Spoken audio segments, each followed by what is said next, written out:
I stared at my phone in disbelief as my father's text lit up the screen. Family dinner at 7 tonight. Important discussion. 3 years.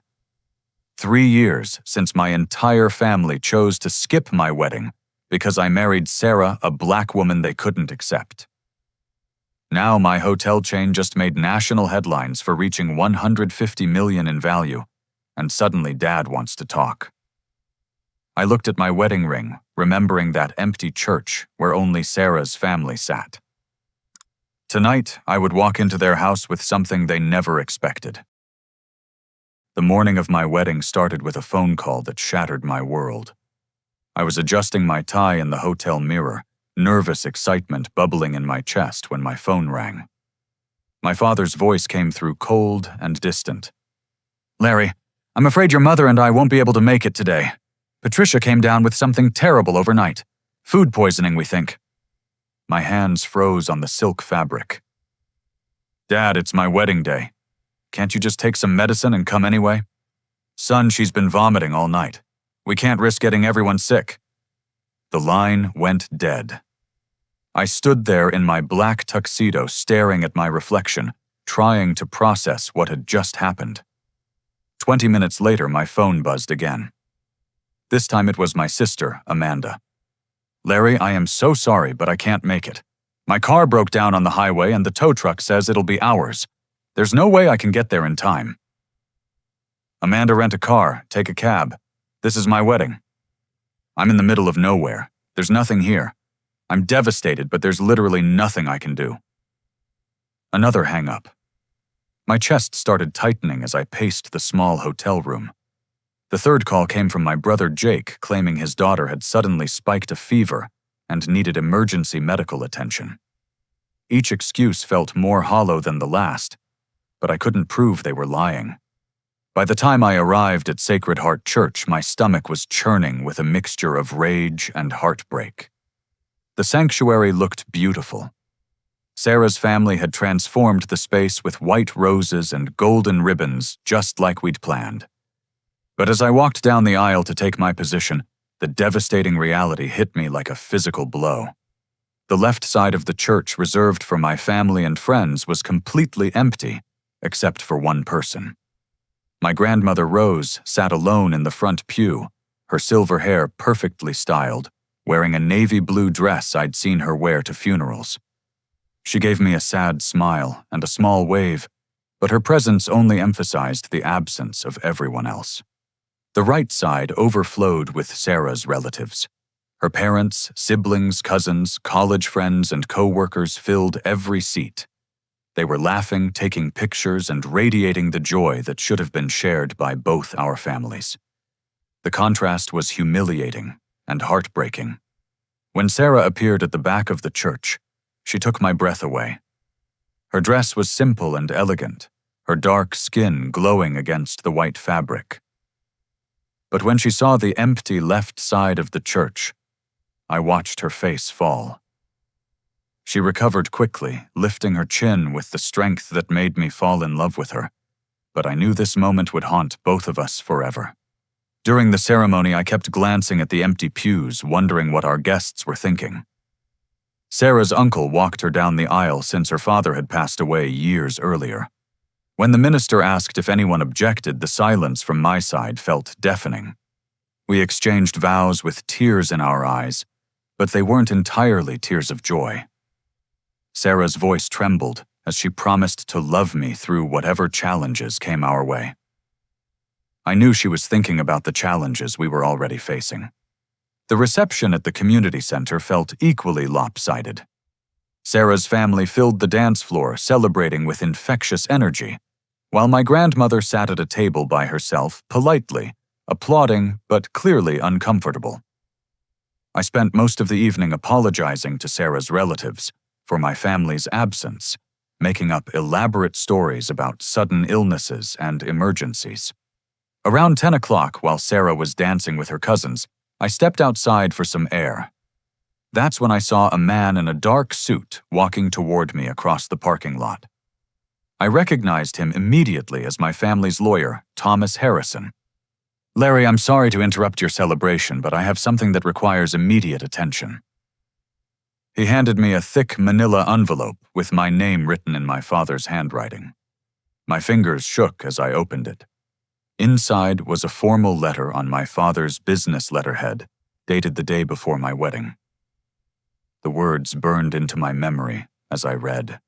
Due to your decision to proceed with a marriage that goes against our family's values and expectations, we have made the difficult choice to remove you from all family financial arrangements. Effective immediately, your trust fund access has been revoked, your position in the company has been terminated, and your inheritance has been redistributed among other family members. We hope you will reconsider your choices, but until then, you are financially independent from our family. This decision was not made lightly, but we believe it is necessary to protect our family's reputation and future. The letter was signed by both my parents and notarized. I stared at the document, realizing they had planned this punishment before even giving Sarah a chance. They had already decided to disown me financially before seeing how beautiful our wedding could be, before witnessing how much we loved each other. I walked back into the reception, folded the letter, and put it in my jacket pocket. Sarah was still dancing, her face radiant with happiness despite everything. I made a decision in that moment that would define the rest of my life. I would prove them wrong. I would build something so successful, so undeniably impressive, that they would regret ever doubting us. 6 months after our wedding, Sarah and I were living in a cramped one-bedroom apartment above a pizza shop in downtown Grand Rapids. The constant smell of oregano and melted cheese had become our daily reality. I woke up every morning at 5:30 to catch the construction crew pickup truck that would take me to whatever job site needed an extra pair of hands. My business degree from the University of Michigan felt worthless when I was carrying sheets of drywall up 3 flights of stairs or mixing concrete in 90-degree heat. But every blister on my hands reminded me why I was doing this. Every ache in my back was fuel for my determination. Sarah had it worse in some ways. She'd been a rising star at a prestigious architectural firm in Detroit, but when we moved to Grand Rapids to escape my family's influence, she had to start over. Now she was freelancing, designing small renovations and additions for whoever would hire her. I'd watch her hunched over her drafting table late into the night, calculating square footage and designing beautiful spaces for clients who paid her a fraction of what she was worth. But we were a team. Every evening we'd sit at our tiny kitchen table eating takeout Chinese food and planning our future. I'd show her the business plan I'd been developing, and she'd sketch improvements to make it better. The mid-range hotel market is completely underserved. I explained one night, spreading newspaper clippings across the table. Business travelers don't want to pay $200 a night for luxury hotels, but they also don't want to stay in places with stained carpets and broken air conditioning. Sarah studied my research, her architect's eye catching details I'd missed. What if we focused on efficiency instead of luxury? Make every square foot work harder. Better layouts could give us more revenue per room without increasing construction costs. That's when we found our first opportunity. I was driving home from a demolition job when I saw the "For Sale" sign in front of the old Riverside Motel. The property had been abandoned for 2 years, and it looked like a disaster. Half the windows were boarded up, the parking lot was cracked and overgrown with weeds, and the faded sign hung at an angle that screamed failure. But I saw potential. The location was perfect right off the interstate with easy access for business travelers. The bones of the building were solid, just covered in years of neglect and bad management.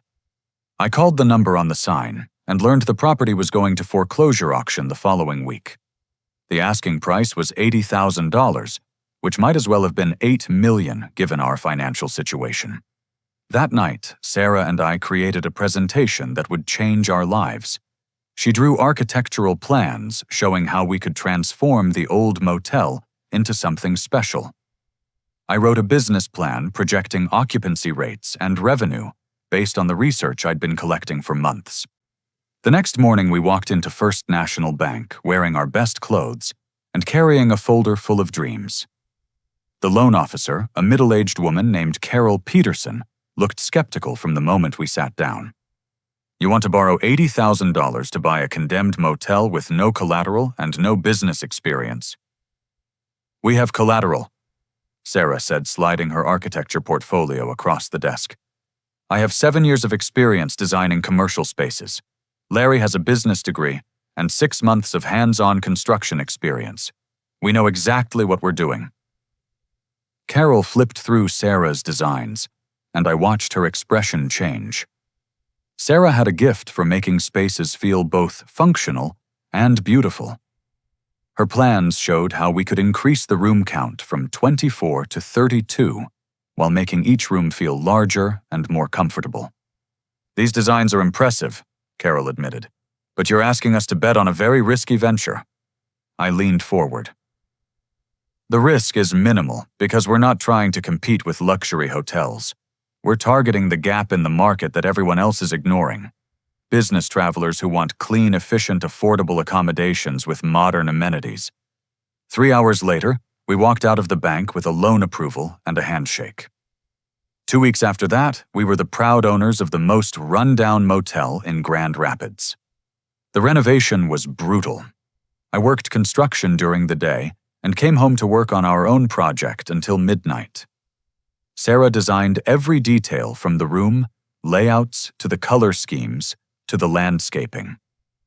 We did most of the work ourselves, learning plumbing and electrical work through YouTube, videos, and trial and error. 4 months later, we reopened as Heritage Suites. The name was Sarah's idea, suggesting both tradition and sophistication. Our first guest was a pharmaceutical sales representative who booked online because of our competitive rates and professional photos. When she checked out, she left a 5-star review that included the words, "Exactly what business travelers need." Bookings started steadily. Word spread through the business traveler networks that there was a new option in Grand Rapids that offered boutique hotel quality at budget prices. Our occupancy rate hit 75% within the first quarter, exceeding our most optimistic projections. We reinvested every dollar back into the business. Better betting upgraded Wi-Fi, a continental breakfast that actually tasted good. Sarah's efficient designs allowed us to offer amenities that our competitors couldn't afford. By the end of our first year, Heritage Suites was consistently booked solid on weeknights. We were making a profit paying down our loan and building a reputation that extended beyond Grand Rapids. That's when I discovered my father had been working against us the entire time. It started with a phone call from a potential investor in Kalamazoo. His name was Dennis Walsh, and he'd heard about our success through mutual business contacts. He wanted to discuss financing our expansion into new markets. We met at a coffee shop, and the conversation started positively. Dennis was impressed with our financial projections and Sarah's architectural innovations. But halfway through our presentation, his tone shifted.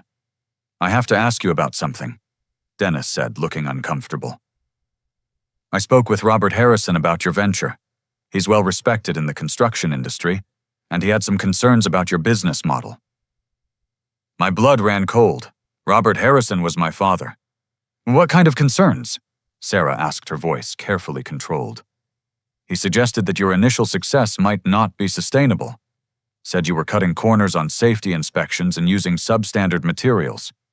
He seemed to think you were in over your heads and heading for bankruptcy." The room felt like it was spinning. My own father had sabotaged a potential investment by spreading lies about our business practices. Every inspection we'd passed with flying colors, every material we'd carefully researched and purchased, every successful month of operation meant nothing compared to his influence in the local business community. Dennis declined to invest, and I knew it wasn't because of our numbers. It was because my father's reputation carried more weight than our proven track record. That night, Sarah found me sitting on our apartment's fire escape, staring out at the city lights. She didn't say anything at first, just sat down beside me and took my hand. "He's not going to stop," I finally said. As long as we stay in Michigan, he'll keep sabotaging us. Then we don't stay in Michigan, Sarah replied. We go somewhere his influence can't reach us. The next morning, we started researching markets in Ohio and Indiana. If my father wanted a war, I was ready to fight. But I wouldn't fight on his terms or on his territory. I would build something so successful that his small-minded interference would become irrelevant. The revelation about my father's sabotage lit a fire in me that burned hotter than my anger. Sarah and I spent the next 3 weeks researching every mid-sized city within a 500-mile radius of Grand Rapids, looking for markets where Robert Harrison's name meant nothing. We identified 3 target cities: Cleveland, Ohio, Indianapolis, Indiana, and Louisville, Kentucky. Each had strong business districts, regular corporate travel, and hotel markets dominated by either expensive chains or rundown independents. Perfect opportunities for heritage suites. Sarah spread maps across our kitchen table, marking potential locations with red pins. Her architect's eye could spot promising properties from satellite images alone. She'd circle areas near business districts, airports, and interstate exchanges, then cross-reference them with local zoning laws and development plans. Cleveland looks perfect, she said, pointing to a cluster of pins near the downtown area. The city's investing heavily in revitalizing the business district, but the hotel options haven't caught up with the demand. I was learning to trust Sarah's instincts completely. Her spatial intelligence and attention to detail had made our Grand Rapids location successful. When she said a location had potential, I listened. We took a road trip to Cleveland on a cold February weekend, driving through neighborhoods and talking to local business owners. At a diner near the airport, we struck up a conversation with a waitress named Betty, who'd worked there for 15 years. Business travelers complain about hotels constantly, Betty told us while refilling our coffee. Either they're paying through the nose for fancy places downtown, or they're staying in dumps that smell like cigarettes and have broken everything. That afternoon, we found our property. It was a former Holiday Inn that had been abandoned for 3 years after a fire damaged the east wing. The bones were solid, and the location was ideal, 10 minutes from downtown Cleveland easy highway access, and surrounded by corporate office parks that were thriving despite the economic uncertainty. The asking price was $120,000 more than we could afford. But Sarah had an idea. What if we find investors who aren't from Michigan, people who've never heard of your father and only care about the numbers? We drove back to Grand Rapids with a plan. Over the next month, we created a presentation that focused entirely on data. Our Grand Rapids location's financial performance market research for Cleveland and detailed architectural plans for the renovation. Our first investor meeting was with a group in Chicago who specialized in small hospitality ventures. The lead investor was a woman named Diana Chen, who'd built a portfolio of successful restaurant and hotel investments across the Midwest. Your Grand Rapids numbers are impressive, Diana said, studying our quarterly reports. 78% occupancy in your first year is remarkable for an independent property. What makes you think you can replicate this success in Cleveland? Sarah presented her market analysis with the confidence of someone who'd done her homework. She'd identified 17 major corporations within a 20-minute drive of our target property, all of which regularly hosted visiting clients and vendors. The nearest comparable hotel was either too expensive or too run down to meet professional standards. The numbers suggest Cleveland has even better potential than Grand Rapids, Sarah explained. Higher corporate density, more business travel, and less competition in our price range. 3 weeks later, Diana's group agreed to finance 50% of the Cleveland project in exchange for a minority ownership stake. For the first time since our wedding day, I felt like we were building something that my father couldn't destroy. The Cleveland renovation took 6 months. We'd learned from our Grand Rapids experience bringing in professional contractors for the complex work while still doing finishing details ourselves. Sarah's designs for the Cleveland location were even more innovative, incorporating natural light and efficient storage solutions, that made the rooms feel spacious despite being compact. We also developed our brand identity during this period. Heritage Suites wasn't just about affordable luxury. It was about understanding what business travelers actually needed. Reliable Wi-Fi, comfortable workspaces in every room, 24-hour business centers, and breakfast options for people leaving at 6 in the morning. The Cleveland opening exceeded our wildest expectations. We were 70% booked for our first month based entirely on online reservations and corporate advance bookings. Local business publications wrote articles about the new standard for business travel accommodations. 6 months later, we opened our third location in Indianapolis using a similar investor model. By the end of our second year in business, Heritage Suites had 3 properties generating a combined annual revenue of $2.3 million. Sarah and I moved out of the apartment above the pizza shop and into a small house with an actual office where she could work on architectural projects. For the first time since our wedding, we felt financially secure. But success brought unexpected challenges, including a betrayal that cut deeper than anything my parents had done. I was reviewing the quarterly reports for all 3 properties when I noticed something strange. Our Cleveland location was consistently losing potential bookings to a new competitor called American Business Suites. Their pricing was almost identical to ours, but they were somehow securing corporate contracts that we should have won. I decided to investigate. Posing as a business traveler, I booked a room at one of their properties. What I found shocked me. Their room layouts were nearly identical to Sarah's designs, down to the placement of electrical outlets and the configuration of the work areas. Either this was an incredible coincidence, or someone had given them access to our architectural plans. The truth was worse than I'd imagined.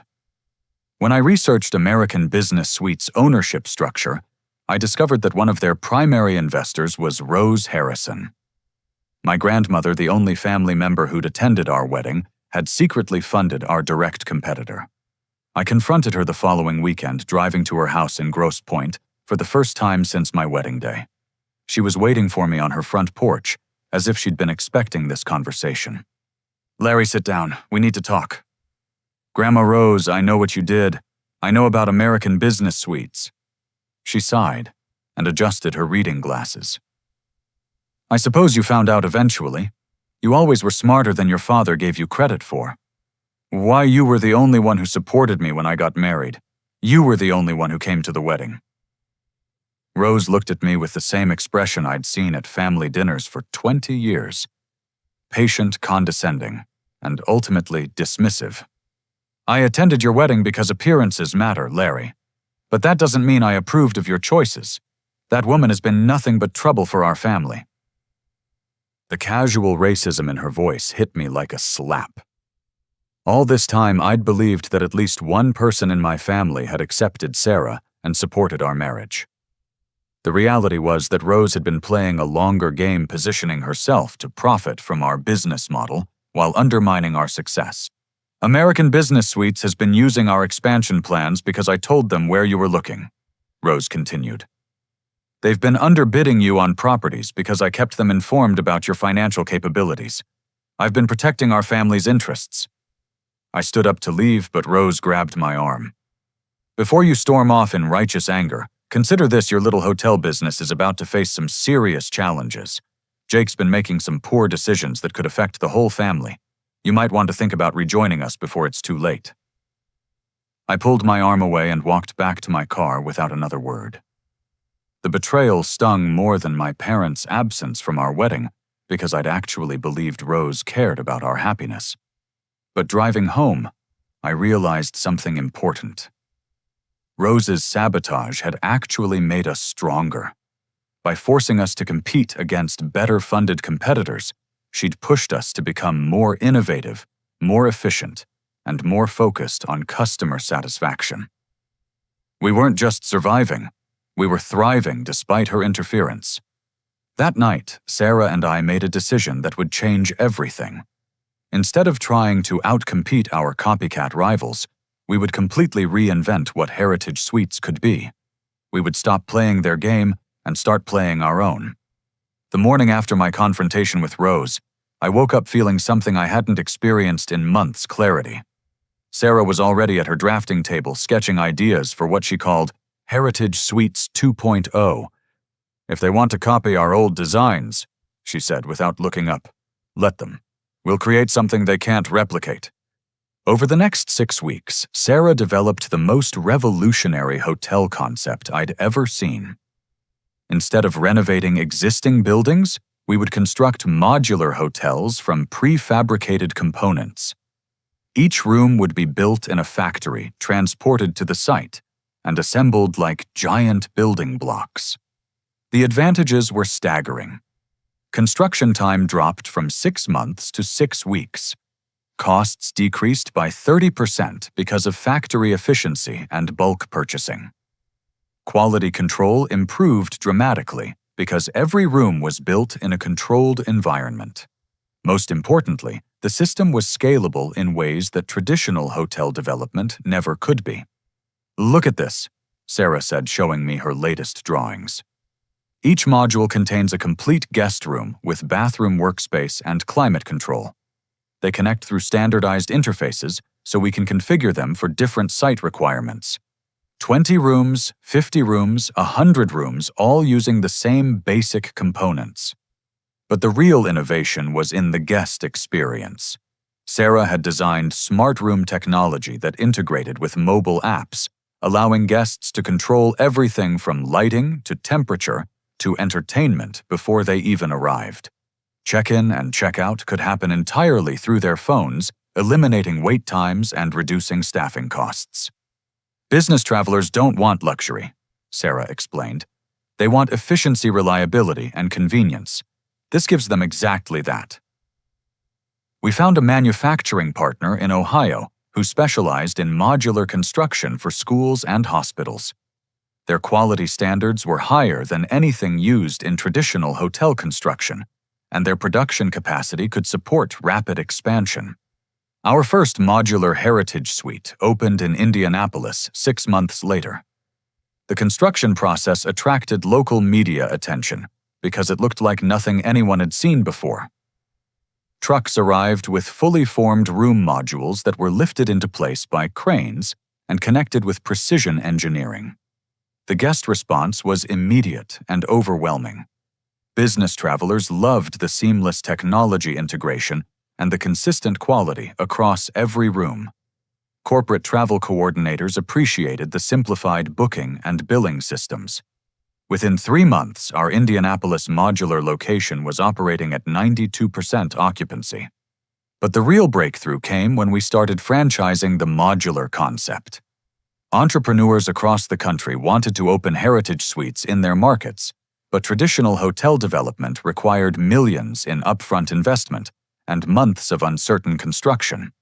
Our modular system changed everything. Franchise partners could open a heritage suite for half the traditional investment in a quarter of the time. We provided the modules the technology systems and the operational training. They provided the land, the local permits, and the management. Franchise applications poured in from cities we'd never considered: Phoenix, Denver, Nashville, Richmond. Each location used the same modular components, but could be configured for local market conditions. Sarah's flexible design system allowed for different property sizes and layouts while maintaining brand consistency. Within 18 months of opening our first modular location, Heritage Suites had 23 properties in development across 12 states. Our revenue had grown from $2.3 million to $8.7 million annually, and we were adding new locations faster than any hotel brand in our market segment.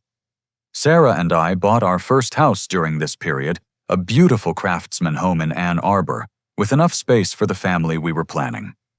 We celebrated our second wedding anniversary with financial security and a growing business that we'd built from nothing.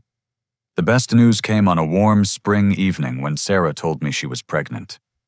We were sitting on our new front porch watching neighbors walk their dogs and kids ride bicycles, finally living the life we'd dreamed about on our honeymoon.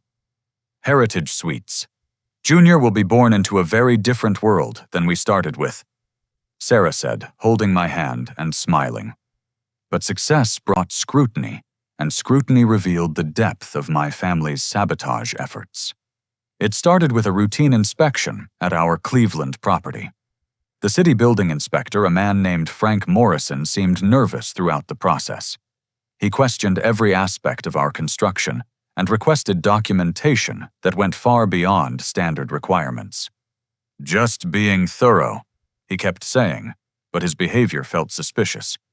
3 weeks later, we received a notice that our Cleveland property would be subject to additional inspections and potential fines for irregularities in permit compliance.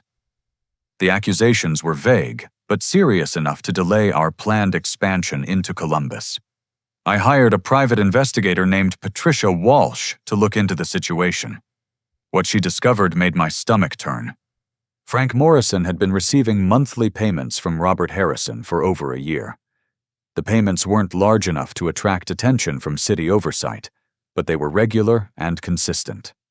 In exchange, Morrison had been delaying permits, requesting unnecessary re-inspections, and creating bureaucratic obstacles for Heritage Suites projects. But the corruption went deeper than individual inspectors. Patricia's investigation revealed that Robert had been coordinating with Rose's American Business Suites investment group, sharing our business plans and expansion strategies. They knew which cities we were targeting, which properties we were considering, and what our financial limitations were.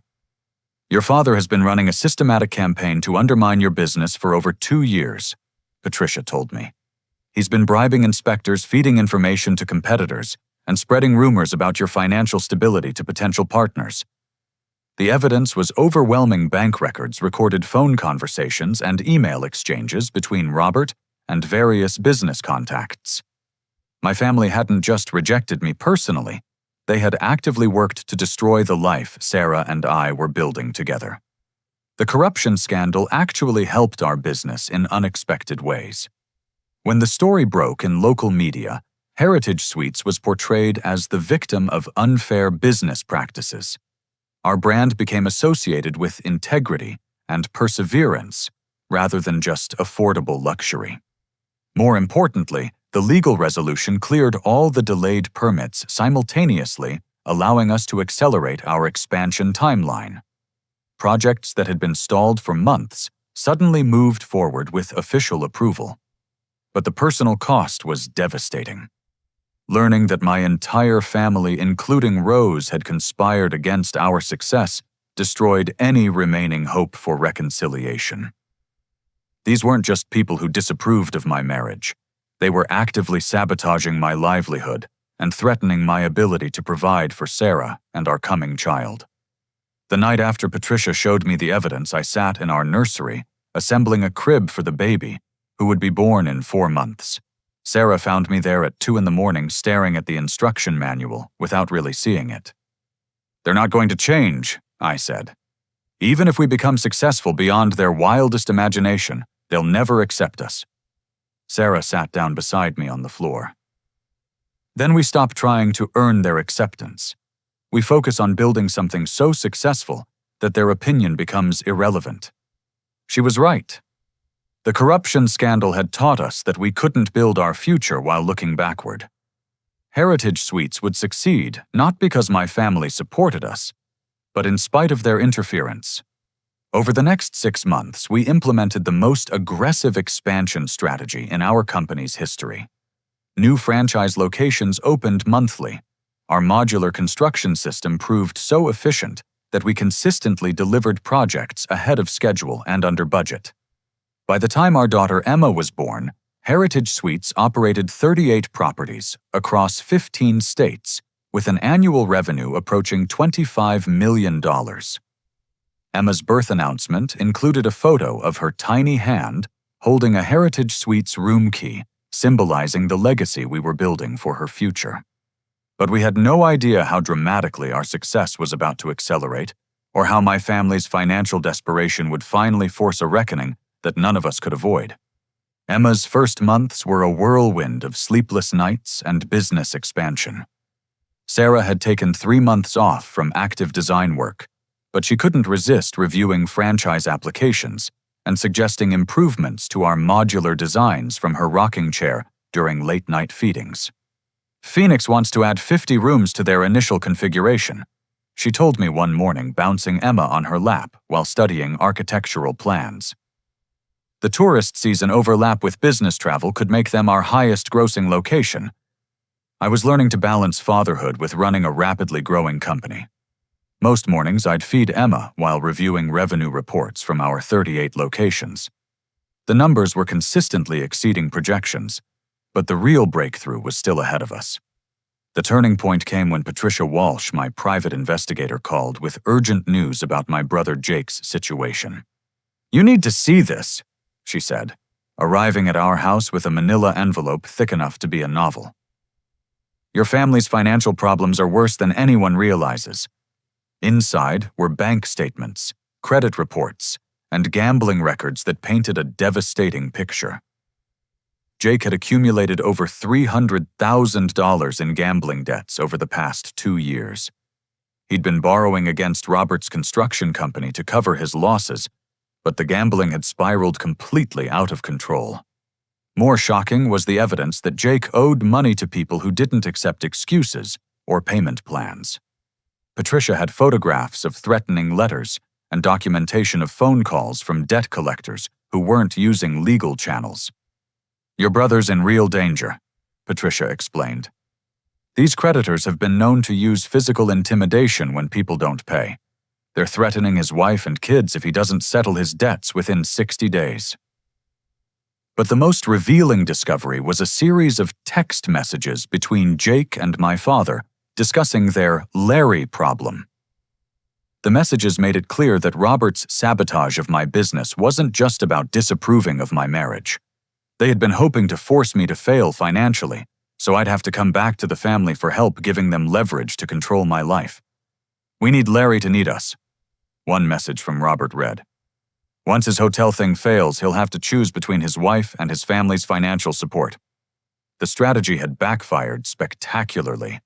Instead of failing, Heritage Suites was thriving beyond anyone's expectations.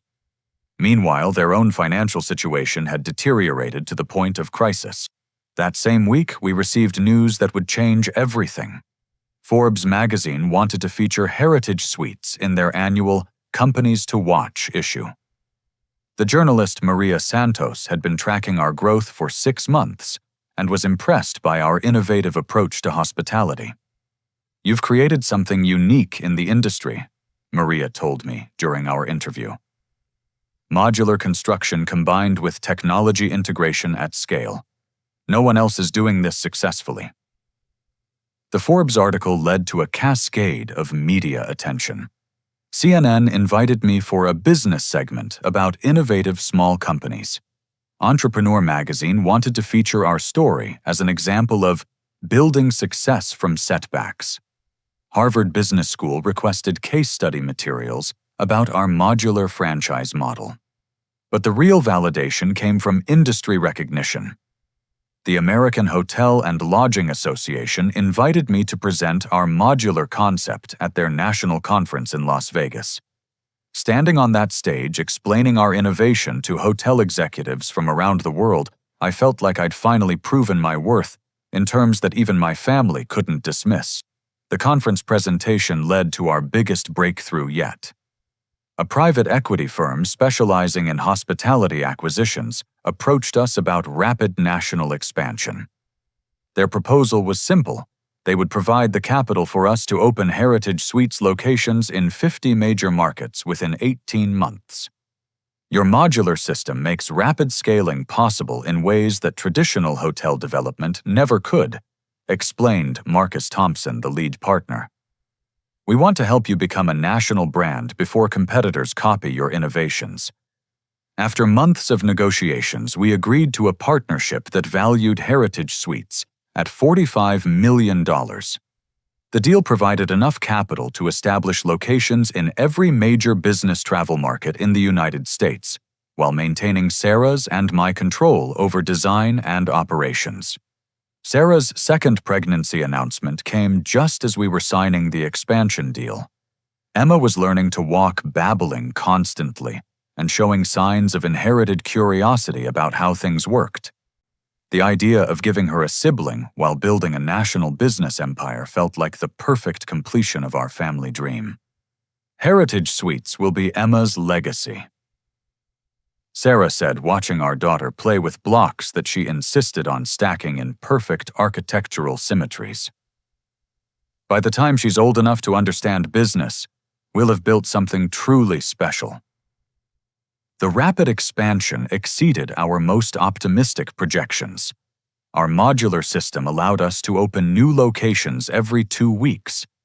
Each opening generated local media coverage, corporate partnerships, and immediate bookings from business travelers who had heard about Heritage Suites through word-of-mouth recommendations.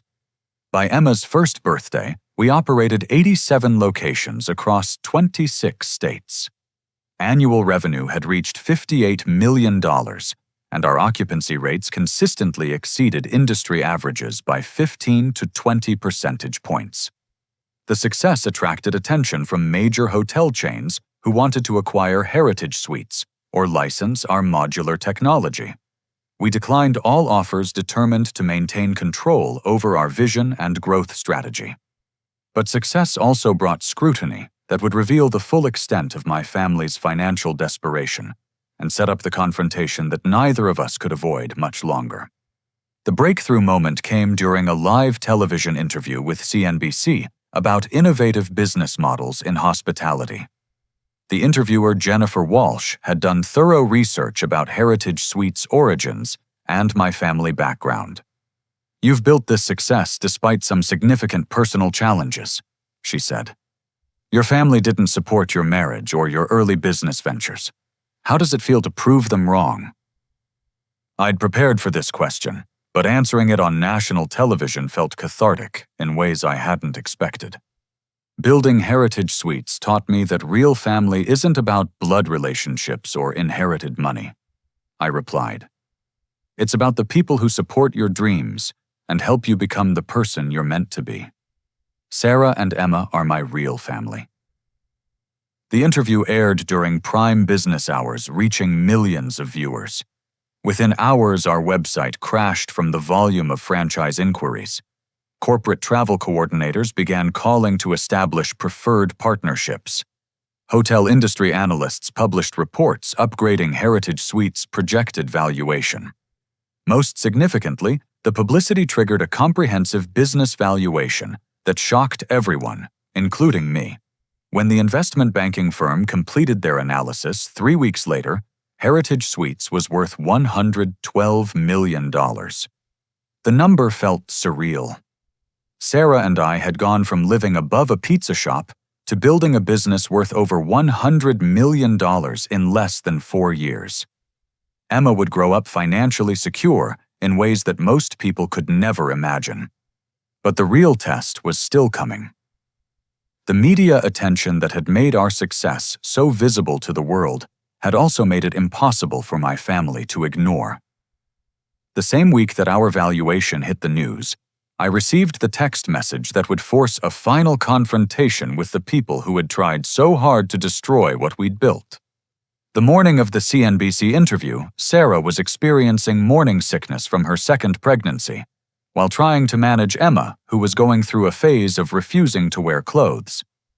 I was adjusting my tie and reviewing talking points when chaos erupted in our kitchen. "Daddy, tie," Emma announced, pulling off her pajama shirt and throwing it across the room with the determination of someone who knew exactly what she wanted. "Emma, sweetie, clothes are not optional," Sarah said, looking pale, but trying to maintain parental authority. I picked up our naked toddler and spun her around until she giggled.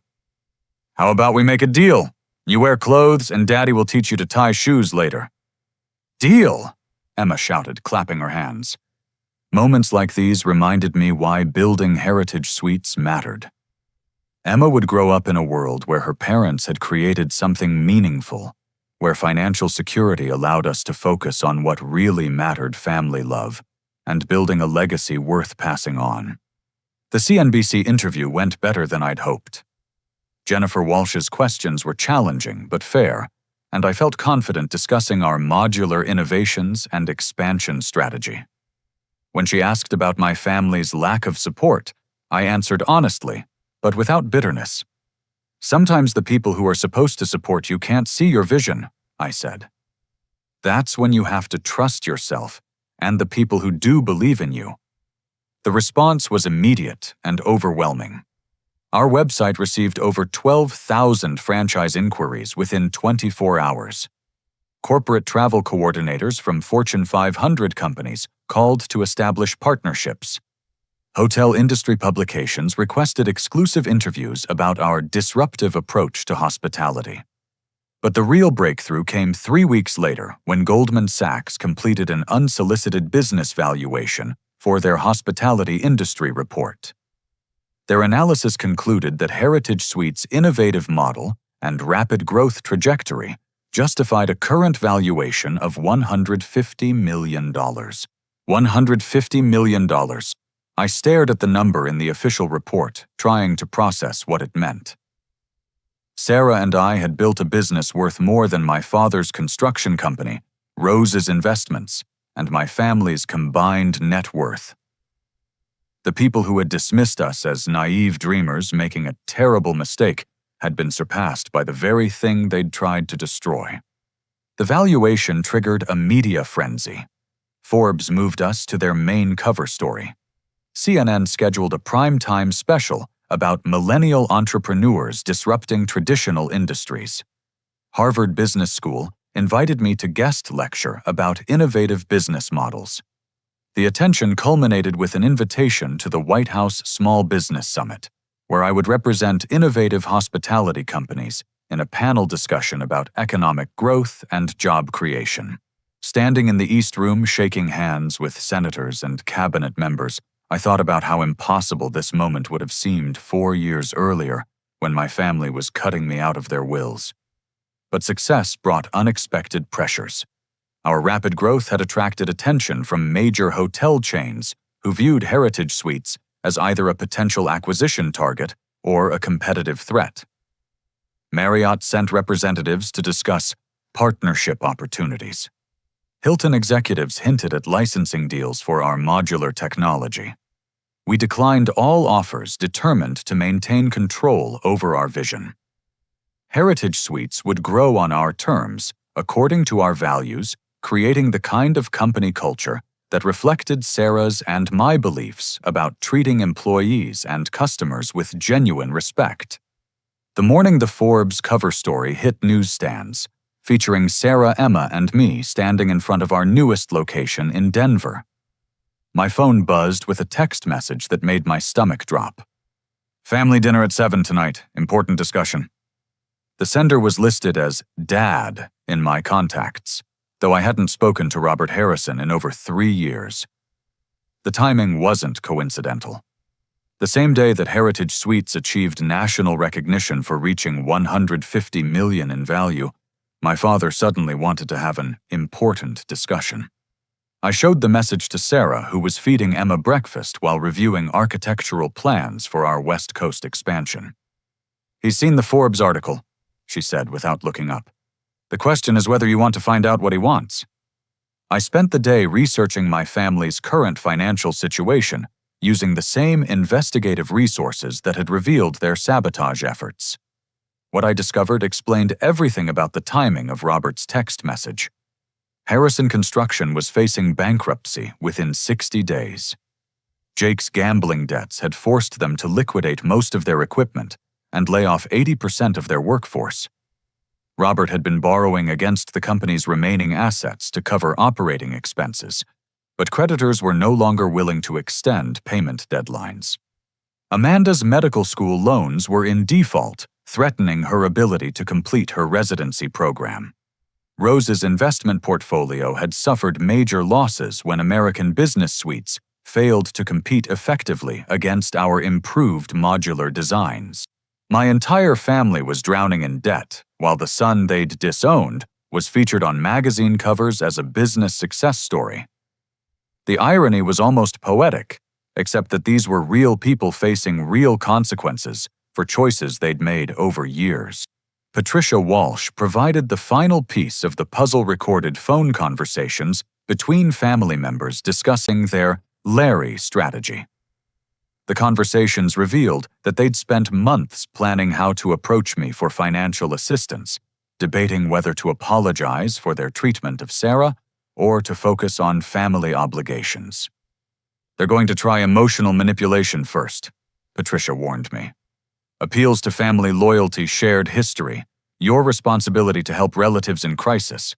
If that doesn't work, they might resort to threats or ultimatums." That evening, I put on the same suit I'd worn for the CNBC interview and drove to my childhood home for the first time since my wedding day. The house looked smaller than I remembered, with peeling paint and a front yard that hadn't been properly maintained. Even their landscaping reflected their declining financial situation. My entire family was waiting in the dining room, where we'd shared countless holiday meals before everything fell apart. Robert sat at the head of the table, trying to project authority, despite the obvious stress lines around his eyes. Patricia looked nervous, fidgeting with her jewelry. Amanda and Jake avoided eye contact, clearly uncomfortable with whatever plan they'd rehearsed. Rose sat in her usual chair, wearing the same patient expression I remembered from my childhood. Of everyone present, she seemed the most confident about the conversation we were about to have. But I wasn't the same person who had left this house 3 years earlier, angry and heartbroken, and financially dependent.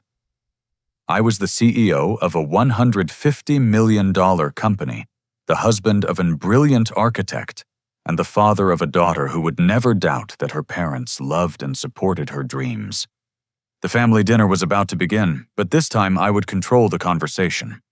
I walked into the dining room where my family sat around the same oak table where we'd celebrated my high school graduation, my college acceptance, and countless birthdays before everything changed.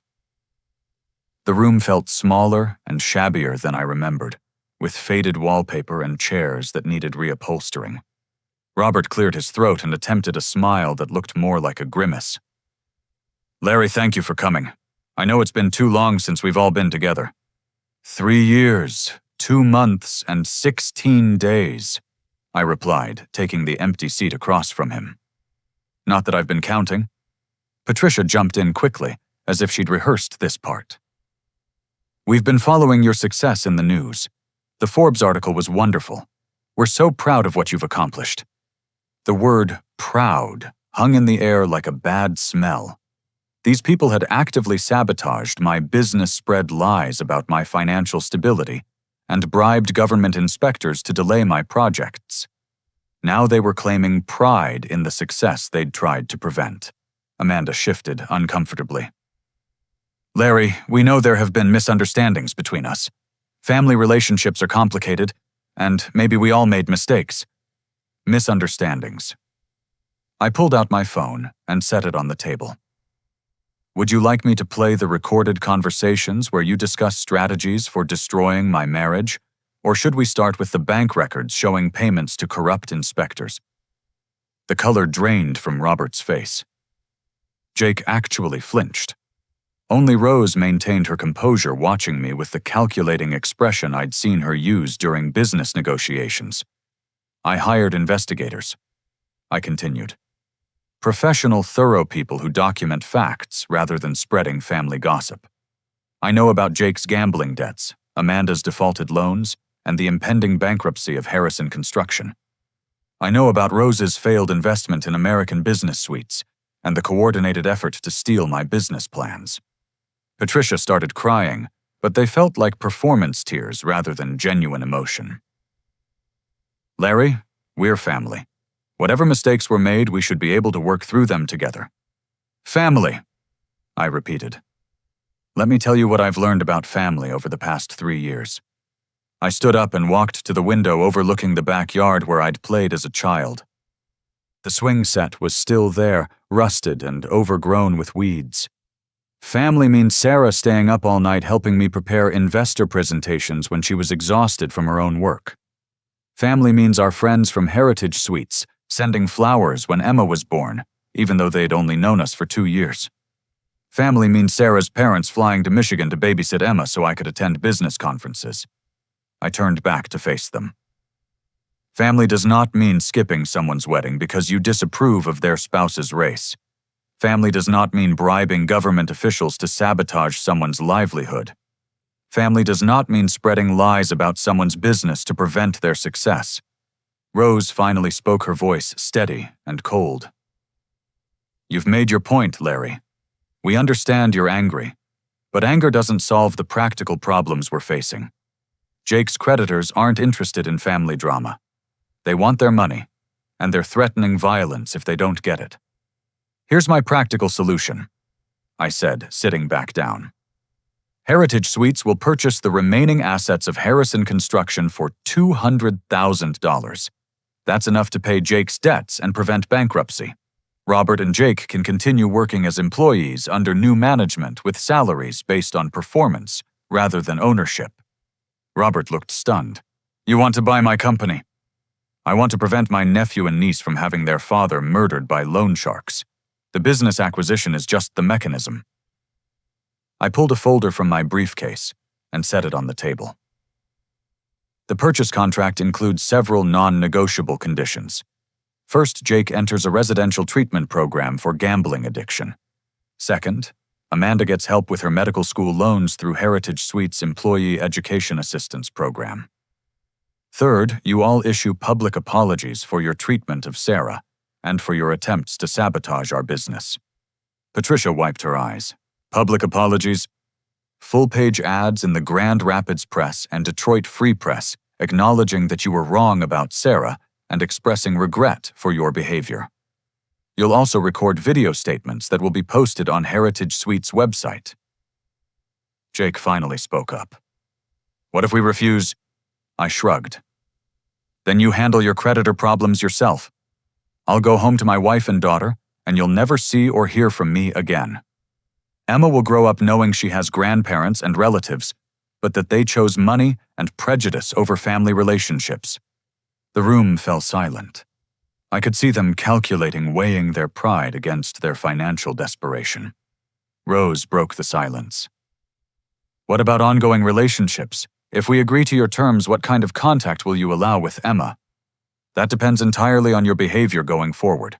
Emma will know her grandparents, but only if you treat Sarah with the respect she deserves.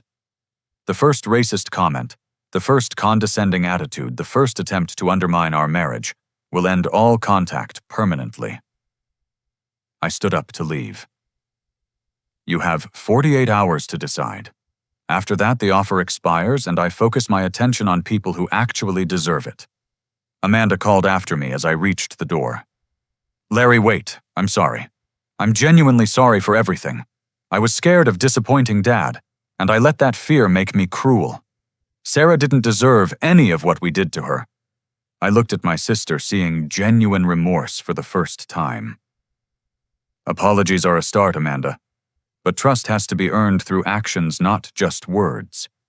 46 hours later, I received a signed copy of the purchase agreement, along with draft apology statements for my review. The apologies weren't perfect, but they acknowledged wrongdoing and expressed genuine regret for their treatment of Sarah. 6 months later, Heritage Suites reached a valuation of $200 million. Our modular expansion had succeeded beyond our wildest projections, with locations in 43 states and international franchise inquiries from Canada and the United Kingdom. Emma's first birthday party was a revelation. Both families attended, and for the first time, I watched Sarah's parents, and my parents actually have conversations. Robert played with Emma, while Sarah explained her latest architectural innovations to Patricia. Jake, 6 months into treatment and working as a project manager for our construction division, helped Amanda study for her medical board exams. The transformation wasn't complete or perfect. Old prejudices and family dynamics don't disappear overnight. But everyone was making genuine effort, and Emma was growing up surrounded by people who had learned to choose love over hate. Standing on our back deck that evening, watching Emma toddle between her grandparents while Sarah rested her hand on her growing belly, I realized we'd accomplished something more valuable than building a successful business. We'd proven that you can choose your values over your circumstances, that you can create the family you need, even when the family you're born into disappoints you. Heritage Suites succeeded because Sarah and I refused to let other people's limitations define our possibilities. Our children would grow up knowing that love, respect, and hard work matter more than inherited wealth or social expectations. The most important lesson was simple, real success means building something that reflects your values and creates value for others. Money recognition and family reconciliation were all consequences of staying true to what we believed was right. Sometimes the people who hurt you most are the ones who teach you the most about who you want to become. My family's rejection forced me to discover my own strength and Sarah's incredible partnership. Their sabotage made our success more meaningful because we'd earned every dollar and every achievement despite their interference. Building Heritage Suites taught me that the best revenge against people who doubt you isn't anger or retaliation. The best revenge is living so well with such integrity and purpose that their negativity becomes irrelevant to your happiness. What would you do if your family tried to sabotage your dreams? Have you ever had to choose between family loyalty and your own values? Share your thoughts in the comments below, and let me know if you've faced similar challenges in building something meaningful despite opposition. Thank you for listening to our story. I hope it reminds you that success built on love and partnership will always be stronger than success built on fear and control. Remember to like this video if it resonated with you, subscribe for more stories about overcoming family challenges and building business success, and share this with anyone who needs encouragement to pursue their dreams despite family doubt. Here's to choosing the family that chooses you and building the life that reflects your values rather than your circumstances.